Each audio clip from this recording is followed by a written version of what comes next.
Hello, everybody, and welcome to another exciting episode of the Jack the Lad podcast. On today's episode, we've got on Helene Barrott. Welcome. Hi. How are you doing? I'm doing fine, thank you. Good. So, got you on the podcast today because I had your husband on a few weeks ago, or it might have been a month or so ago now. And then you sort of bulldozed your way in. At the end, we were sort of chatting, and then you come in and was like, "Oh, actually, I'll do this." Do you want to explain to people what you do? Because you'll be able to explain it a lot better than I can. I'm a wire sculptor. I make sculptures of predominantly trees and the human form in either copper or steel wire, some aluminium, mounted onto wood or hanging and so on. So, how did you first get into that? It's quite a story, and it's actually, funnily enough, one of the most frequently asked questions I get at shows. How did you get into this? I started it when Jasper and I got married. We'd been together for a few years when we got married, and we didn't have much money. We had the kids living at home at the time, and things were tight. So I challenged myself to do our wedding on a very tight budget. And I did everything myself, from buying a dress and sorting out an overdress and sorting out his suit and doing all the food and everything, the decorations, my bouquet, everything. And one of the things that was suggested by his oldest was that we had a wish tree. I'd never heard of these at that point. And a wish tree is an American thing whereby you have an ornamental tree at the reception. And instead of having a guest book, people write tags which hang on the tree. And you can keep the tags and keep the tree. And we had 2 wedding parties.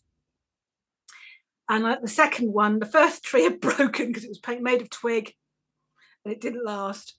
So in between the 2 parties, I whipped together something that resembled, to my mind at the time, a tree out of green covered garden wire, spray painted it, shoved it in a pot of plaster of Paris and stuck some decorations on it. It worked. I'm horrified by the idea now because it doesn't resemble anything like a tree, but it got a lot of people interested. And after we'd done all of this and the wedding was over with and all of that, those months of preparation had gone by, I was at a loose end because I was used to doing things. And out of all the things that I'd done in preparation for the wedding, that tree was the thing that nobody had ever seen before. And I thought, I wonder if I can make a tree a little bit more like a real tree. So I started, and it was all started in that horrible green covered garden wire that you use for stringing your fences with or holding up plants. And I spray painted them. I at the time thought they were fantastic, but now I look at them and look at photographs of them and I'm like, oh my God, they're dreadful. But everyone starts somewhere. 100%, yeah. It was a journey, and it's taken me 11 years of slog, or 10 years of slog, to get to the point where I actually think that I can produce something that represents what I want it to represent. And in the past couple of years, along with that have come professional acknowledgements, in that I am invited to go to shows, invited to do exhibitions. I'm a member of a guild of artists of all kinds, painters, potters, sculptors in bronze, everything. And I'm the only one who does what I do. And I've got some quite famous customers. So that's made me happy too. Yeah. Well, we'll get into that a little bit later. I have made a note of it. Yeah. So when you were looking at starting out, and obviously, as you were saying, you were using the garden wire. Talking about it, like obviously it's 10 years ago, the internet was still around and all the rest of it. YouTube was around, obviously. Did you go to there for any sort of how-tos, or it was just you thought, this is why I can use it? I didn't even think of it. It didn't occur to me to look and find tutorials. And they are available now. I don't even know if they were available 10 years ago. There are people who do tutorials on how to make wire trees. It's kind of an interesting sort of separation within the wire tree community between the Oriental and the more naturalistic. And when you say Oriental, is that like the bonsai trees that you get? You know, the stylized bonsai, the ones that are clipped and kept in certain levels and so on, very specific. So I definitely go more towards the naturalistic, not the Oriental. And you can get tutorials in all of these forms, and they're beautiful, absolutely beautiful, and very clever. But what I found was, because I developed my way of making a tree completely in isolation without those tutorials, yes, it took me quite a long time, but my trees are different from everyone else's, and I do them differently. Certain little things that I do, and I'm not going to tell you all of it, but certain little things I do, and the order in which I do them, mean that my trees are different from anyone else's, which is good. There's not many of us in the UK that do this. I'd say no more than 20 people in the whole country do what I do. Oh, really? There's quite a lot in North America. There's a lot out east in Asia, and some in Australia, but and a smattering across Europe. Oh, right, because when we first spoke about this, you know, after the podcast with Jasper, it sort of hit a thing with myself, because my mum's mum and dad, my nan and pap, they had a friend who he did the whole thing, and he put little gems on as the leaves and all that sort of stuff. And I always remember seeing it, and he'd bring it, you know, whenever we went round, he had them on the side, and obviously my nan and granddad had, you know, a couple of his designs and stuff like that. So I was just like, it really, I don't know, it made me sort of reminisce, I suppose. And I was just like, back to when I was a kid. And those gem trees were very, very in the 70s. And there are still a lot of people that are very into those gem trees. So there are people that make gem trees that are specifically for cut crystal and tumbled stone. That's kind of a slightly different way of doing it, what I do. What I'm saying is that they work the gems onto the wire, then they build the wire into the tree. Whereas I make the tree. I don't put gems on my tree at all. So it's a slightly different, because in many ways, those gem trees, which are beautiful, absolutely gorgeous, and some of them shine, absolutely gorgeous, they're a means to an end in that they show off the gems. So whereas you want to show off your work. Yeah, I'm trying to get the naturalism into it. So I'll show you one, actually. I've just completed the lilac tree. Right. So this is, I don't know if you can see it.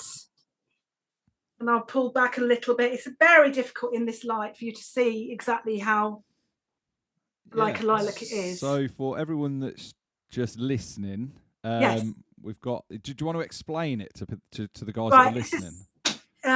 Roughly 10 inches tall from the base, the roots, mounted onto oak. It's copper wire, all of it, 100% copper. And it's in a brown, so that gives you the trunk. Then you've got the darker green leaves, and you've got the purple lilac flowers, which are sticking up in it. So it's in full bloom. And it moves. So as you can see, it moves like a real tree. If it was windy, it's giving you what you get. How do you get the differentiation in colours then? That's different wire, so it's added in. So it's all copper wire, but it's obviously stained or... Each colour of copper wire is enamel coated, and each colour is bought separate as a colour. I'll usually use about 3 or 4 colours to make the trunk, to give it that lovely tonal difference, and then adding in the green, and then whatever colours I'm putting with it if I'm putting a canopy on the tree. So that tree, obviously standing at 10 inches tall, Mm. how long would that sort of a project take you? That one took me roughly 14 hours from start to finish. But that's not done in 14 hours in one sitting. There's quite a few processes involved with that. And the mounting on top of that takes quite a bit, and that's to be done quite early. And I also do all of the wood preparation myself. Right. So Do you any wanna talk us pieces of through wood that? that I'm to use as a mount, or in the case of the other tree I've got to show you, it's in resin, and that takes a bit longer. Yeah, I can imagine it would. So, how when you're saying about prepping the wood, then what from what stage of wood do you get, and then what do you end up with? Down the bottom of my garden right at the moment, I've got a pile of old roots from my friend's garden when they've renovated it, and literally it looks like a load of wood for a bonfire, and it's not. But I also have beautiful pieces of oak, because my nephew, God love him, he's got a most wonderful carpentry shop, and sometimes he has offcuts that he can't use, pieces with like cracks in them or odd shapes, and he'll let me have these offcuts for nothing. So sometimes they've been put through a thicknesser and they've been get to a reasonable sort of state. They all need sanding down, no matter what. Some need cutting, and some need some other work. But yeah, I've got countless sanders of various different shapes and sizes, and grinder and stuff like that, and drills coming out of my ears. It's a bit crazy, really. So, when you started off, then when you first got into obviously the wire sculpting, what sort of tools did you start off with, and then how have they evolved as you've gone, over the decade? We've had to invest, obviously, but nothing that we've got is non-domestic, so it's all domestic style tools. I had already got a cordless drills and a hand sander and an electric hand palm sander, and really we've upgraded and so on and bought multiples of things. So I've now got like 3 cordless drills, and I've got several other bits and bobs. And yes, you do need to invest in equipment. It's part of the, what having a business is all about, regardless of what level you're at. And just building my workshop, that was a huge investment.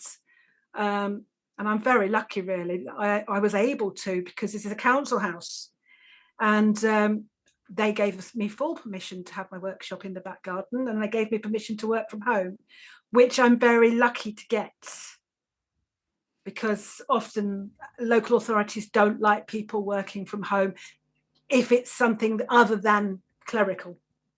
Yeah. So, but for me, they were fine. They came and looked at what I was doing and said, yeah, okay. So what was the first tool then? Obviously, you said you didn't have any tutorials, that you would just went in, blank slate, basically. Pair of pliers and a pair of cutters. In all honesty, in most days, the tools that I use the most are an old pair of thin pliers, the crocodile end ones, and a pair of Nipex wire cutters. I was lucky, I have to say. I had experience of working with wire before I started doing this, because I used to work many years ago, 30 odd years ago, for a company that now no longer exists in Cirencester, that wound electric motors, and I used to do the winding. So I handled copper and other wires on a regular daily basis. So I had experience of working with wire. It's not like it was completely new material to me. So when you're looking at your next project or thing, where do you get your inspiration from? Well, just recently I've had inspiration from one of Jasper's colleagues who works with him at the university, and in her spare time she is an aerialist, so she does these amazing aerial acrobatics on a ring or on ribbons or on pole. And we've all got ideas of what pole means, but pole dancing is not the same as pole aerialism, and it's a different thing. It really is amazing and incredible strength they have to do. So I saw some photographs of her work and I thought, that is beautiful. And she inspired me to start making sculptures of people using this equipment and doing these amazing feats. And I kind of feel like I've got two strings to my bow now, because the trees have always inspired me. I've always loved trees, and colors of trees and the shapes of trees and the form. And then all of a sudden, just before Christmas, it was really that recent. I went, I want to do the human form. I want to try the human form. And I have to be honest here, I did watch some tutorials for that, because it's not an easy thing. The most complicated part of it is making the armature, the base, the skeleton, to get the skeleton right. Once you got that, everything else falls into place. It's a lot of work, but I love it. I just love it. So this is one of my poles. So this is somebody on a rotating pole. Yeah. And that's amazing. Yes, this is steel. And then the hair's copper. So you've got this wonderful red-brown hair. Yeah. So for everyone that's listening, she's made a sculpture out of steel wire, copper hair flowing down, and the pole artist, yes, is aerialist, sort of sideways with one leg wrapped round the pole. Yes. I actually had an aerial acrobat on the podcast, our episodes 48 and 49, Marcy Detroit. Shout out to Marcy, because that was amazing, because she was telling me about how all the sort of stigma around pole dancing and stuff like that, but she does sort of exhibitions and all that sort of stuff. She doesn't pole dance on a Friday, Saturday night or anything like that, but she grew up around it. She grew up like her mum did it, and then her mum started the school, and now she teaches. But I think a lot of people seem to think of pole as being one step away from lap dancing. Yeah. It's nothing to do with it. Absolutely. It's immense core strength and lots and lots of training and bruises and scrapes and bumps and goodness knows what. I wholeheartedly admire them 100%. I'm not of the physical, the right sort of physical shape in any way, shape or form to try doing that. And I'm also getting a little bit. So I think that I would fall apart in 5 seconds flat if I tried. But I do enjoy, it's another one here. This is one of my favorites, actually. She's just got caught up. So you can see this one. Can you see that? Yeah. If you just want to pull it back a little bit more. Yeah. Bring it back to you. That's it. Perfect.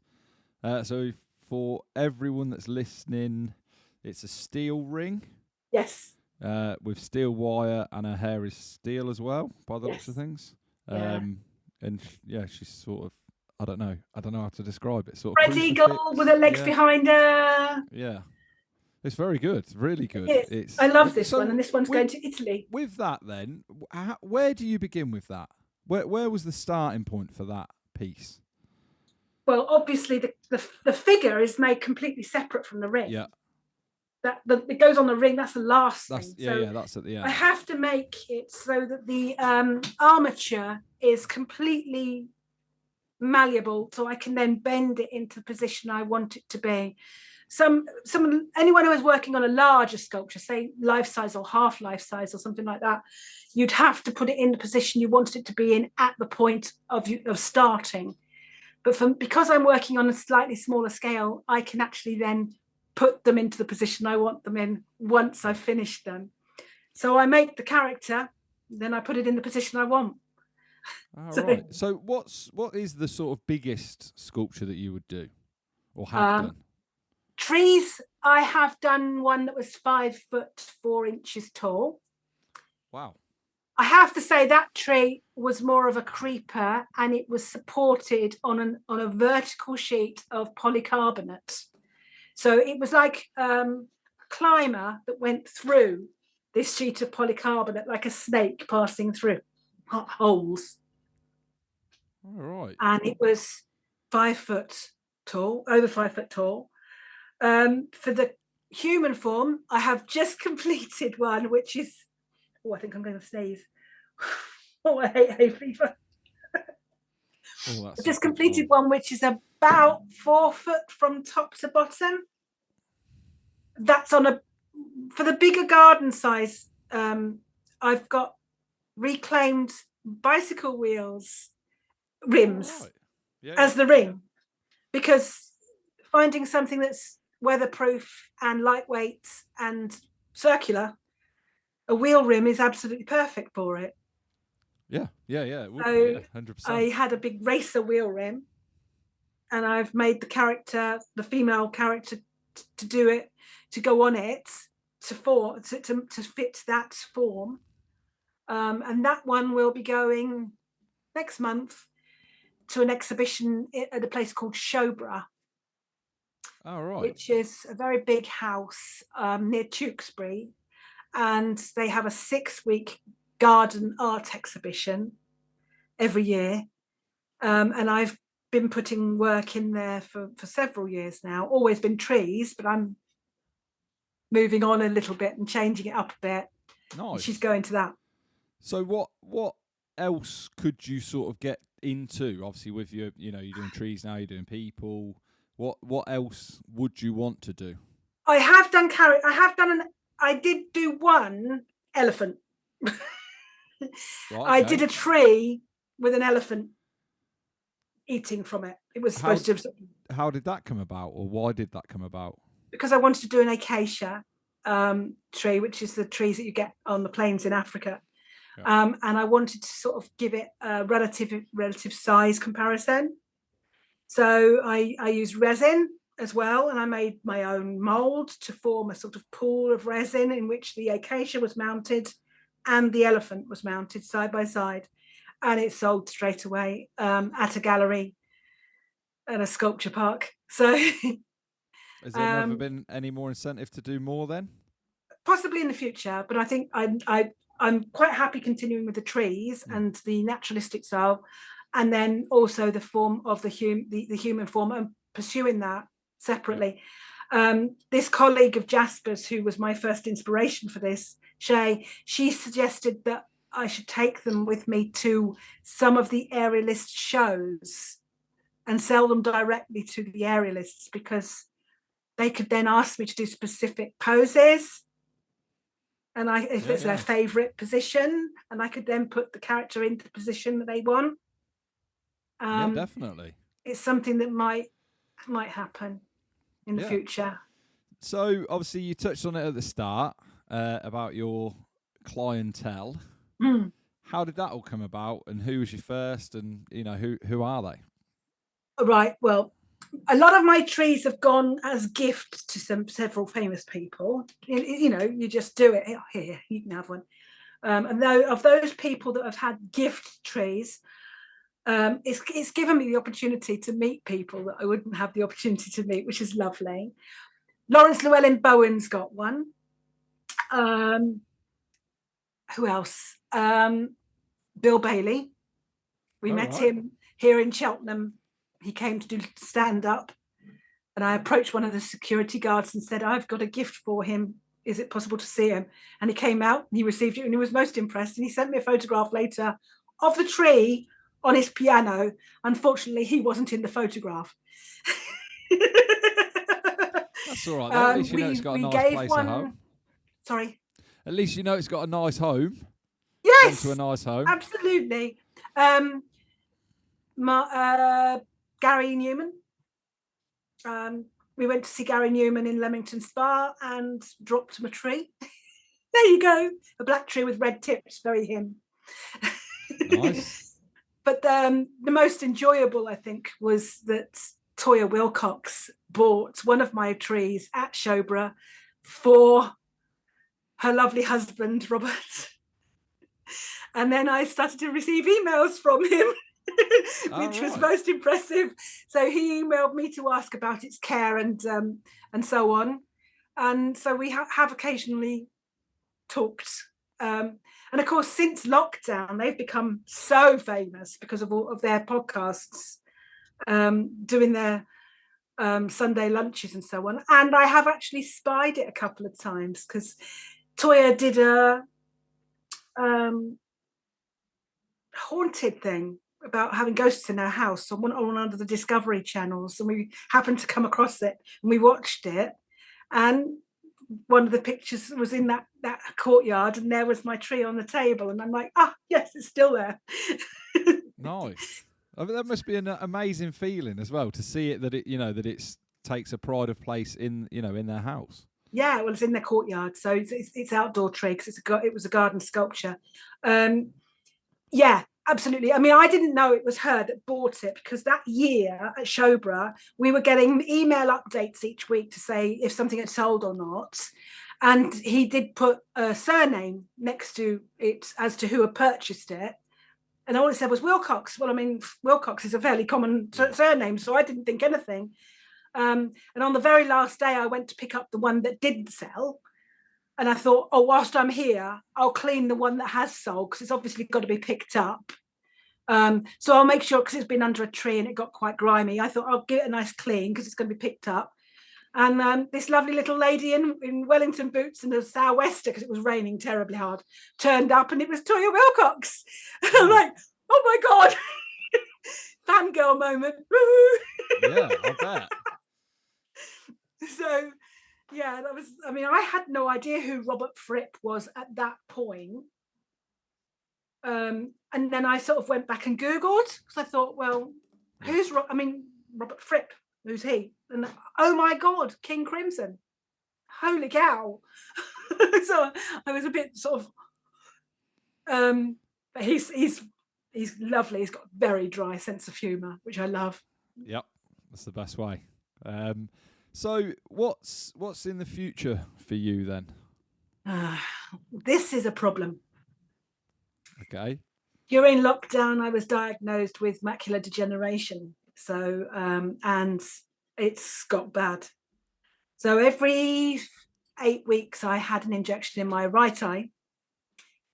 And then at Christmas, I noticed that my left eye started to lose sight. And I've now got probably a permanent loss of sight in my left eye. But I am now being treated for that as well. So I'm having bilateral injections every 4 weeks in my eyes, which is not a pleasant thing to have. So what I've got is myopic macular degeneration rather than age-related, because I'm a bit young to be getting the age-related right. That tends to come in at about in the 80s. Mine's caused purely by being short-sighted and having been that way for most of my life. And it's been the first year. I mean, I was always a little needle phobic, so you can imagine the idea of having to have an injection in your eye. It's pretty toe curling stuff. It sounds horrendous. So the first year, and it was during second lockdown 2021, all the way through that, the clinics went on, and I'd have to go in on my own, and I was a nervous wreck every time. It's not actually that painful, but it's not something you can turn your face away from. No. You know, that's the thing about injections in the eye. It's scary. Yeah. So you have to sit still. You have to hold your eyes open. And you have to be really brave. And I'm not. So I was a little bit bad to start with. But I'm kind of more inured to it now. The changes since Christmas have not been kind to me, because when you lose sight in one eye, you start to lose depth perception. Yeah. You start, I mean, if I cover my right eye now and look at you, I can see your earphones and your hat, but I can't see your face. There's just a big black gap. Oh, right. With my left eye. So it's just a hole. in my vision completely. Wow. So it does also mean that I'm not able to drive in poor light. I can drive, but in poor light I can't, because night vision is even worse than day vision. So I don't drive much now at all. It's kind of changing my life. It's scary. I want to carry on working as much as I possibly can. I work at my own pace. I'm very lucky. I can do that. I do shows throughout the summer. So my first show's in May, and then I do one a month right the way through till September, October, and then hopefully I can get one for Christmas as well. Yeah. It all depends on how much stock I've got. I applied to do WOMAD, and I got an answer back today, and that's pretty late in the season to be saying yes, you can do it, because by March, the end of March, you're pretty much booked up for the rest of the season. So it's a bit late for them to come back and say, oh yeah, you can do WOMAD. They wanted £850 plus VAT for me to do it, and I'm like, that's the budget for all my shows for a whole year. Yeah. Wow, that is a lot. It's a lot, and apparently that's about a third of what they'd charge a food stand or a drinks concession. Oh right. So I'm like, I can't sell enough to make that worth my while going. Yeah, no, definitely not. If it's going to be too negative, then yeah, it doesn't. It's not advantageous, is it? No. Just quickly then, before we close off the episode, I like to ask all my guests this: what advice would you give anyone that's even looking to get into, your area, or into the arts in general? I think in the arts, it's go for it, because you don't need to have qualifications, degrees, and God knows what. I'm completely self-taught.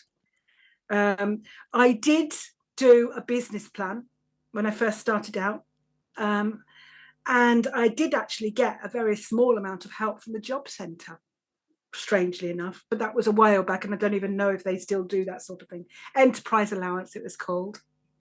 For anyone who was looking for work, who wanted to go self-employed and had something interesting that they could do, that they thought had viability, but you have to produce a business plan in order to do that.